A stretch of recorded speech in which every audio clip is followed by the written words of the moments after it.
Bonjour, je vais vous présenter la correction du sujet de culture générale de l'ESSEC.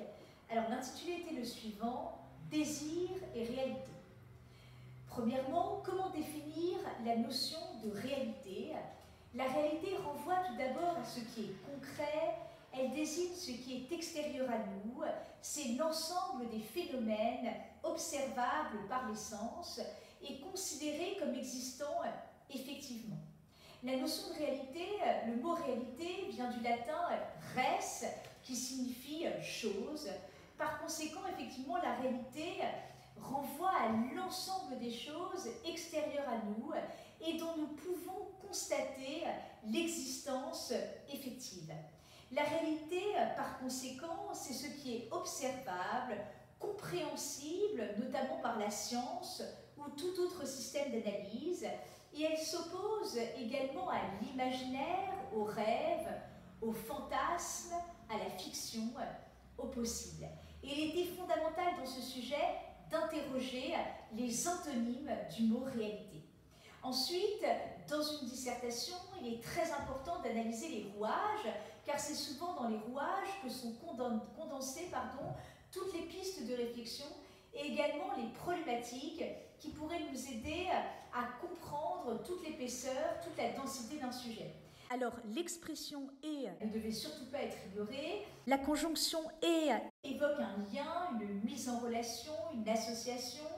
Il s'agissait donc d'interroger l'articulation entre le désir et la réalité et surtout de ne pas séparer l'analyse de ces deux notions, mais les étudier ensemble, puisque le problème résidait essentiellement dans leur articulation. Alors, vous deviez par conséquent vous poser certaines questions, telles que qu'est-ce qui rapproche ces deux notions entre elles, comment comprendre leur convergence, qu'est-ce qui les oppose, comment les articuler, comment peuvent-elles dialoguer, et à quelles autres questions conduisent-elles.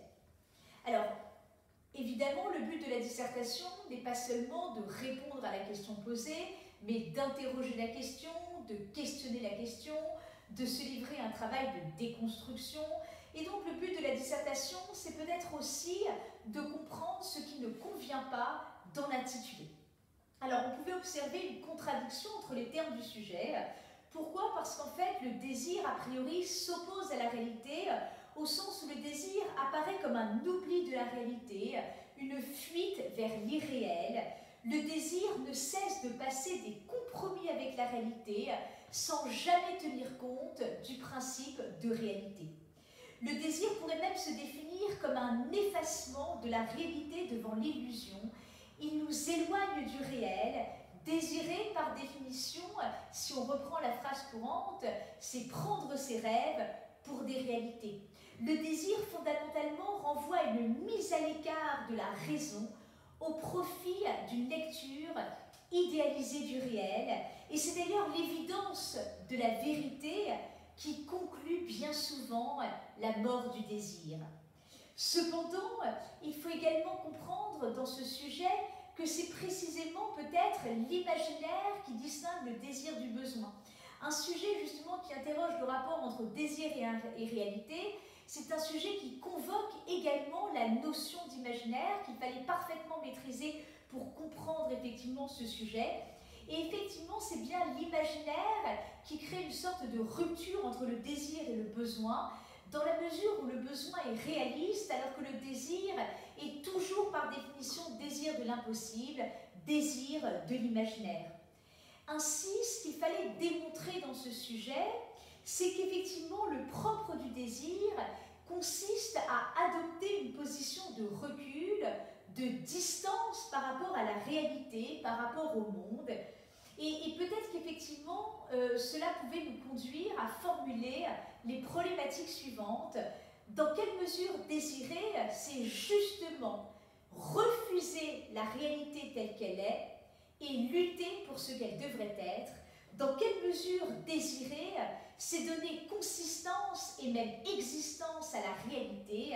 Dans quelle mesure le désir consiste tout simplement à créer la réalité? Alors, nous pouvions justement suivre un plan dialectique Dans la première partie de mon analyse, je vais montrer que le désir apparaît d'abord comme un oubli de la réalité. Désirer, c'est prendre ses rêves pour la réalité. Le désir est une fuite vers l'irréel.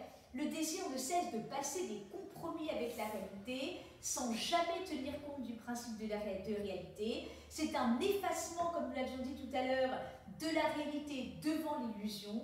Le désir nous éloigne du monde réel. Le désir, justement, est nourri par l'imagination. Le désir repose, par définition, sur la production d'une fiction. Et c'est d'ailleurs cette idée que l'on trouvait dans le concept stendhalien de cristallisation. Alors, qu'est-ce que la cristallisation pour Stendhal? La cristallisation consiste justement à idéaliser l'objet de ses désirs, à lui prêter toutes les qualités, à voir l'objet de ses désirs, non pas tel qu'il est, mais tel qu'on voudrait qu'il soit. Et c'est la raison pour laquelle, effectivement, le désir est fondamentalement lié à l'imaginaire et à la notion d'illusion. De plus, si le désir apparaît comme un oubli de la réalité, c'est également parce que le désir a tendance à échapper à la réalité, au sens où il augmente pour nous la mesure des possibles. C'est une idée d'ailleurs qu'on trouve chez Rousseau. L'imaginaire chez Rousseau est dangereux parce qu'effectivement, il étend cette mesure des possibles. Rousseau nous dit d'ailleurs que c'est justement dans la disproportion de nos désirs et de nos facultés que consiste notre misère. L'imagination augmente, étend pour nous la mesure des possibles, et par conséquent, effectivement, le désir, parce qu'il est nourri de l'illusion, conduit à la misère, il conduit au malheur.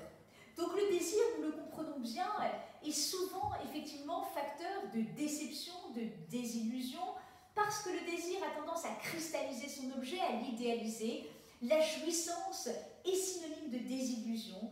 En fait, le désir, nous pourrions le définir en ces termes, le désir ne serait peut-être qu'une illusion en attente de désillusion. Et c'est peut-être la raison pour laquelle nous pourrions conclure cette première partie en faisant le choix d'une sagesse du renoncement.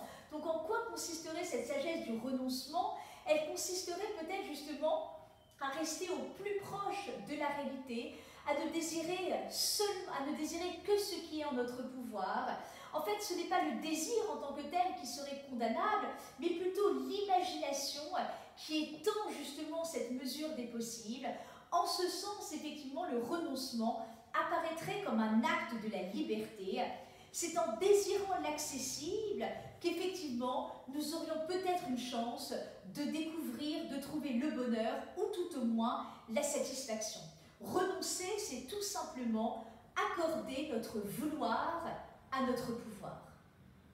Alors, dans une deuxième partie, effectivement, dans la déconstruction, je pourrais effectivement me poser la question selon laquelle, justement, un désir sans imaginaire, ce serait aussi un désir enlissé dans la réalité.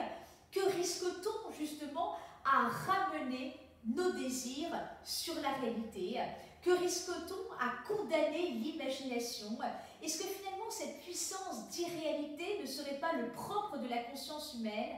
Manquer d'imagination, ramener ses désirs à la réalité, n'est-ce pas se conformer à la banalité de l'existence, au ressassement de la vie quotidienne? Le désir est peut-être une folie, mais une folie qui contribue également à nous libérer du réel.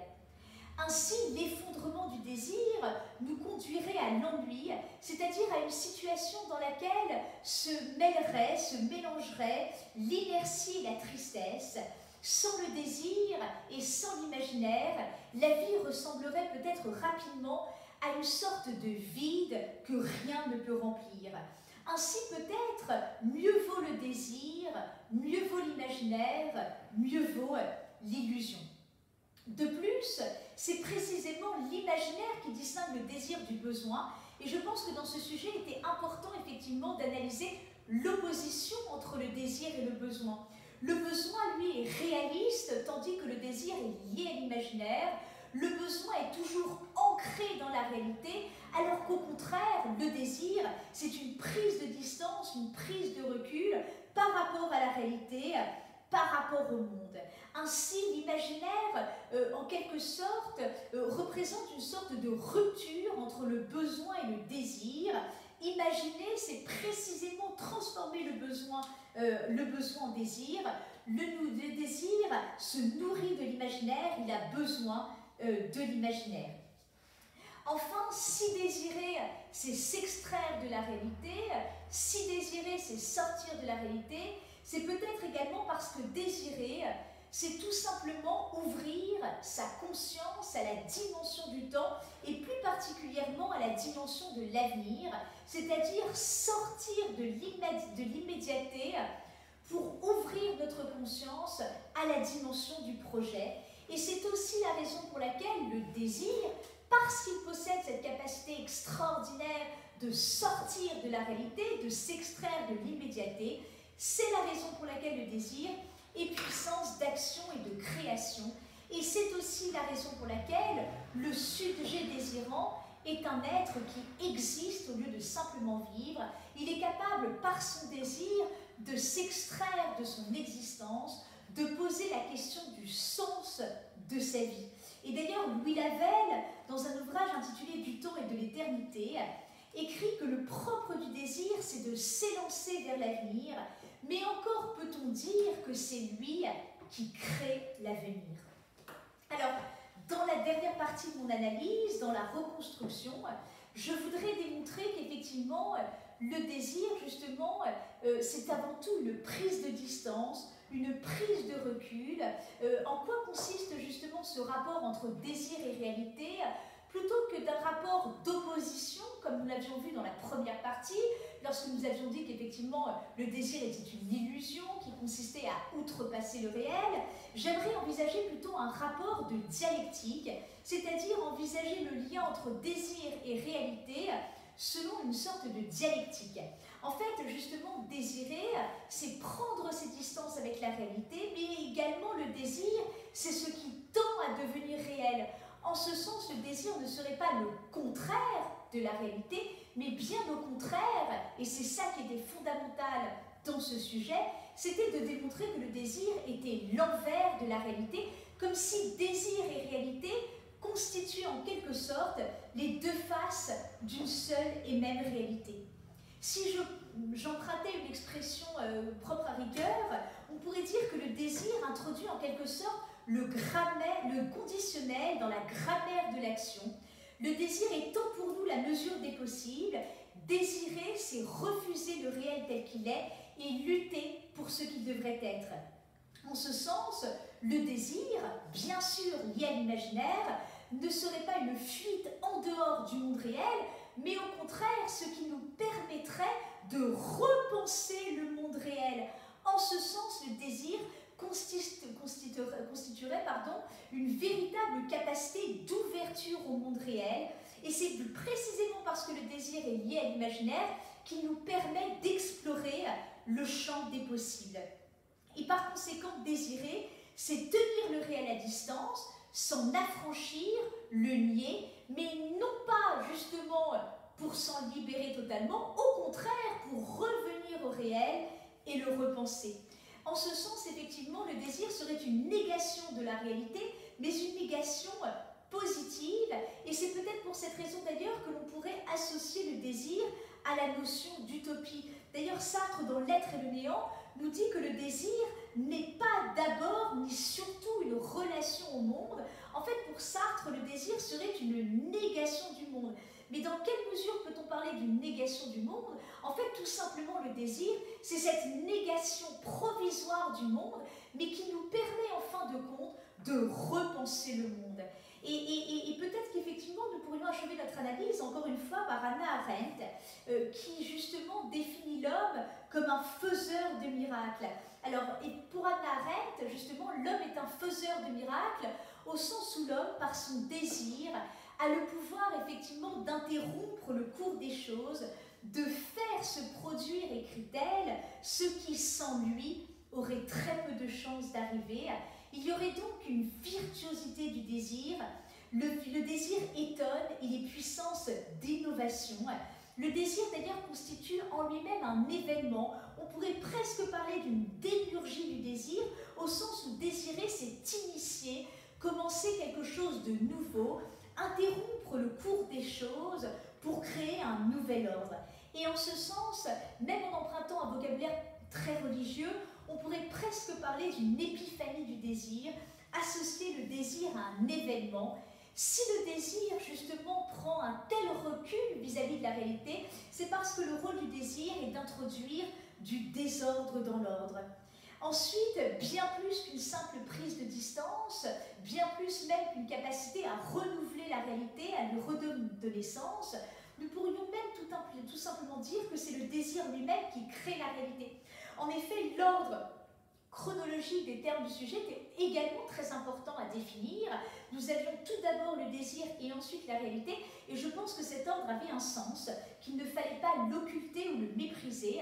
Mettre le désir en premier, c'est montrer que le désir est créateur de valeur. La réalité n'existe pas avant le désir, la réalité ne précède pas le désir.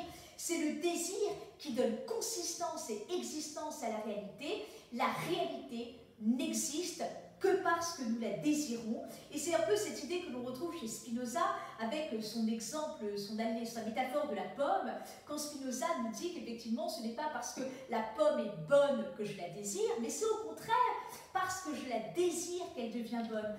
Donc on comprend bien qu'effectivement le désir ne tient pas à une attractivité objective de l'objet, de la réalité, mais bien plutôt à une disposition du sujet. C'est le désir qui est premier, c'est le désir qui est souverain, et c'est lui qui détermine la valeur des choses, c'est lui qui donne consistance et existence à la réalité.